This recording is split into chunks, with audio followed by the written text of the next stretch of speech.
కడప గడపలో లక్షలాది మంది కార్యకర్తల ఆధ్వర్యంలో మహానాడు ఘనంగా జరుగుతుంది. ప్రస్తుతం మనతో పాటు వెనకల రామ్ గారు ఉన్నారు. సో మొత్తం మీద ఊహించిన దానికైనా స్పందన పెద్ద ఎత్తున వచ్చింది. లక్షల మంది కార్యకర్తలు తరలి వచ్చారు. కడప ఇలాకాలో మొట్టమొదటిసారిగా మహానాడు ఇంత ఘన విజయంగా జరుపుకుంటున్నారు. దీన్ని ఎలా చూడొచ్చు? ఇది ముందే ఊహించిందేనండి. ఆల్రెడీ 10 సీట్లలో 7 సీట్లు తెలుగుదేశం పార్టీకి కూటమి ప్రభుత్వానికి వచ్చినాయి అంటే దాన్ని బట్టి మీరు అర్థం చేసుకోవచ్చు ప్రజలంతా ఎంత తెలుగుదేశం పార్టీకి ఎంత సపోర్ట్గా ఉన్నారనేది. ఈసారి గట్టిగా ఈ మొబిలైజేషన్ లేకుండానే ఇంతమంది రావడం చాలా సూపర్గా ఉంది. అసలు యాక్చువల్గా ఎక్కడ చూసినా కానీ ఇసుకేస్తే రాళ్ళంత జనం ఉన్నారు. దిస్ ఇస్ గ్రేట్ థింగ్ అండి. డెఫినెట్గా ఈ ఒక కడపలోనే కాకుండా మిగతా అన్ని చోట్ల కూడా మేము ఇంత స్ట్రాంగ్గా చేసుకుని వస్తున్నాం. సరే, ఇదే విధంగా ఈరోజు కడపలో మొత్తం పసుమయం అయిపోయింది.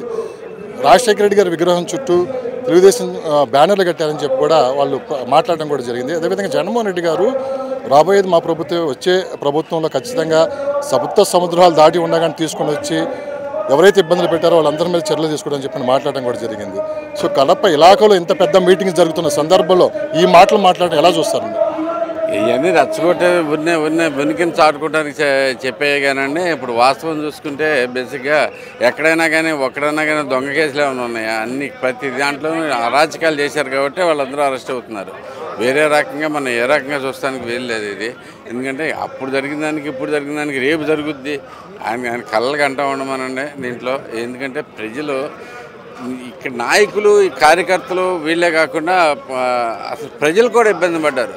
అంటే వాక్ స్వాతంత్రం పోతే దేను ప్లస్ మన స్వాతంత్రాన్ని వదులుకుంటానికి మాత్రం ప్రజలు ఎట్టి పరిస్థితుల్లో ఇష్టపడరు. దానికి వ్యతిరేకంగా వెళ్ళి ఆయన దెబ్బతిన్నాడు.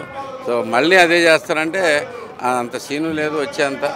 వచ్చినా కానీ మేమెవరూ ఎవరు అనవసరమైన వీటికైతే ఆరోపణలు కానీ లేదు అనవసరమైన ప్రాబ్లమ్స్ కానీ క్రియేట్ చేయట్లేదు. సార్, మంచి కార్యక్రమం జరుగుతున్న అంతా మంచిగా జరిగిద్ది అంటారు. వరుణ్ కూడా కరుణించాడని చెప్పుకోవచ్చా? ఈ సందర్భంగా 3 రోజుల నుంచి చూస్తున్నాం అంటే వాతావరణం కూడా చాలా వరకు సపోర్ట్ చేసింది అనుకోవచ్చు. ముందు రోజు భయం వేసింది, కానీ ఆ తర్వాత 3 రోజులు చూస్తే చంద్రబాబు నాయుడు గారు చూస్తుంటే మనకి ఇక్కడ వాతావరణం కూడా చాలా పర్ఫెక్ట్గా జరుగుతూ ఉంది. ఎందుకంటే బెటర్గా సభ జరగడానికి అవకాశం లేదు.